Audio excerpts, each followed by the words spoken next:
the markets, Donald Trump's tax plan, third quarter earnings are kicking off. Also, we're going to talk about Fed's Kaplan, some commentary he made, the hurricane effect, Hurricane Nate, and then North Korea as well. So we got a lot to cover. In Asia today, Japan's up 0.28%, Hong Kong's down 0.36%, China's up 0.16%, and India's down 0.28%. So there's minor moves here in the Asian market, slightly to the negative side in Japan and or to the positive side in Japan and China, and to the downside in India and Hong Kong. In Europe at midday, London's down 0.08%, so relatively flat. Paris is down 0.18%, and Frankfurt's up 0.02%. So European markets are also flat. A lot of this news from Catalan and Spain, the independence vote that went through, the back and forth, that's kind of died down a little bit, the fear. And that all happened when the leader of Catalan decided not to outright declare independence. So Spain is taking a little bit of a softer approach, but still somewhat aggressive, and Catalan's doing the same, and there's going back and forth. They're hoping to hold talks, but they're holding the process of independence for a couple of weeks, and that kind of took the fear off the marketplace. Futures here in the U.S., Dow's down 0.06%, S&P's down 0.11%, NASDAQ's down 0.11% as well. Crude oil is up a big 1 percentage point, almost 0.82 to 51.34. We'll talk about why in a moment. Gold is down 0.016% to 1291.70. I think gold's a really good buying opportunity in the next couple of days for a few reasons. One is the China Golden Week, so click the description below to read that article. We wrote a really good piece on it. And the second reason is it's going to just go up. I just have this higher power telling me. All right. Today's economic calendar at 9 a.m. we got Fed's Evans speaking on monetary policy, which is right now. At 10 a.m. we got JOLTS, the Job Opening and Labor Turnover Survey. Job Opening and Labor Turnover Survey. We just call it JOLTS in the business. We got the JOLTS job report at 10 a.m. 1 p.m. we got results of a $24 billion 3-year note auction and a result of a $20 billion 10-year note auction in the United States.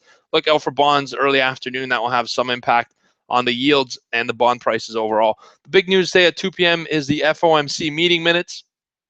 We're going to look towards the previous meeting that took place and have a look at some more fine details of the discussion between the FOMC voters.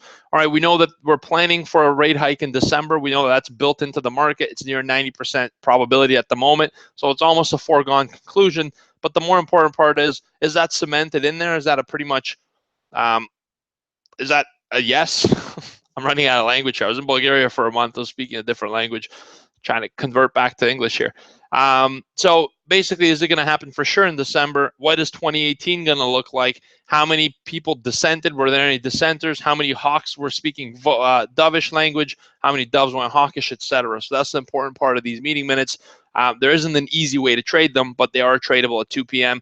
The most important part is to stay out of the way at 2 p.m. Let the volatility come in. Let the algos kill each other, and you pick up the pieces and take the trade from there around 204, 205. The first couple minutes, let it coast. There's no need to get involved in that.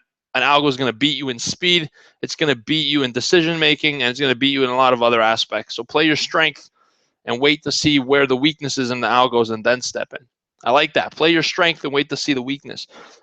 President Donald Trump said that he'll adjust his tax plan in the coming weeks.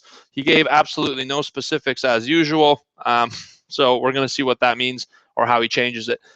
Tomorrow, Citigroup and JP Morgan kick off the third quarter earnings reports, and that happens tomorrow. So there's expectations for a less than stellar set of results across the banking industry. Analysts are expecting less results. Here's the big hoax of earnings in the last couple of years, and not a lot of folks know this. So get ready for a TRADEPRO alert right here. All right, we need to have the Jim Cramer sound or something here. Here's what you may not know. Some of you may know it. Earnings have been consistently deteriorating over the years. Companies have been earning less and less amount in terms of dollars in a finite way. In a quantifiable way, they're earning less and less, but analysts are decreasing their targets or expectations by even more. So what's happening is that an analyst will say, we expect this little hurdle, which is down from the previous year big time, but we expect the company to release these earnings. And the company does a little bit better than those earnings, and we say, wow, what a beat. This company beat the earnings expectations by analysts, but analysts grotesquely underestimated from where it was the last year. So if you look at year over year, quarter over quarter, quarter over quarter, you'll see declining earnings, but analysts are decreasing their expectations even more, creating hype when the stock pops and it goes up. All right, so that's the exciting part of earnings that you may or may not know. is that they're actually decreasing in quality, but analysts are decreasing their expectations even more. So therefore, it looks like a beat. So that's why there's a little bit of optimism around earnings expectations, but there isn't really any real value being generated quarter to quarter. That's what you have to know. Anywho, their expectation for less than stellar results in the banking industry, low volatility in the markets, might hit the trading revenue. So companies make a lot of money off their trading revenue, especially banks. That might be impacted by the lower volatility that we've had the last couple weeks to months. All right, loan growth is expected to decelerate as well for the fourth straight quarter, and earnings outlooks are somewhat dependent on the success of Trump's tax plan. So essentially, there isn't massive expectations for bank earnings, but that kicks off tomorrow. Citigroup and JP Morgan are going to be the two companies that kick that off. So we'll talk more about that in the morning. This morning, Fed's Kaplan said he'll be assessing the progress of the U.S. economy towards full employment, looking for more signs of upward inflation as they're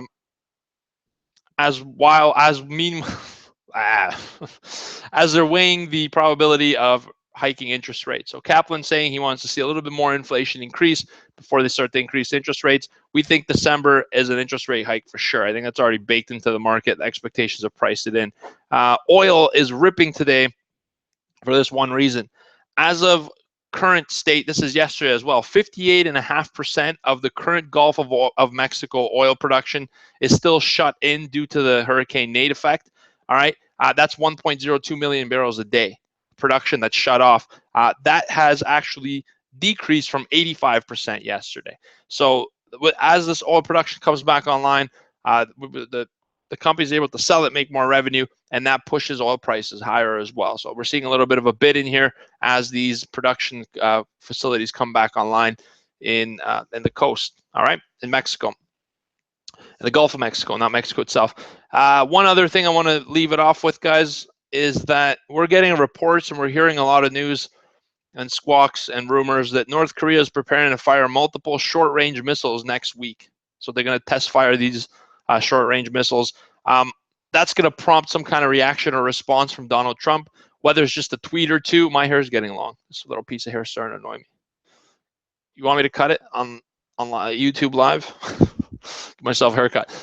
Sorry, I got distracted. It kept hitting me there on the forehead, and I hate it. I'm going for a haircut today. Yeah, so let's see how Donald Trump responds. Let's see what his response is going to be. Reaction. Is he going to tweet? Is he going to actually do something about it? I'll tell you this one thing.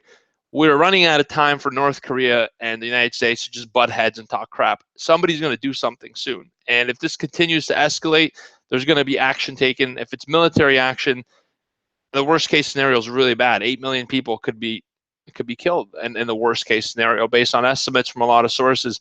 So look for this next week. I think there's going to be a little bit more volatility in next week's markets, a little bit more fear. Right now, the market could do no wrong. It's just bidding. It's going higher. It's rallying to new highs on really weak volume. That's suspect to us. Professional traders are getting out of the market. They're selling their position and cashing out. That's also suspect to us. So while we've enjoyed this rally, while we've liked to see the market do good, we like bullish events. We're optimistic on the economy. We're optimistic on life and everything in general. I'm a glass half full type of guy. But at this precise moment, I see the downside risk outweighing the upside opportunity. Trade it how you will. Looking to get long gold as well at some point, either today or tomorrow, on a nice dip to some key support levels. Trade pros, let's get out there and open the trading room up. Let's make some money today. YouTube, have a great day. I invite you guys to join our trading room, see our levels, see our live analysis and our live trades on a daily basis, 9 a.m. to 11 a.m. every day, including the Day Trader Pro package. If you can't day trade all day, or even 2 hours of the day, if you can't focus on the markets, we got the Options Pro package, which focuses on passive approach to investing and trading. So that's also an option for you guys.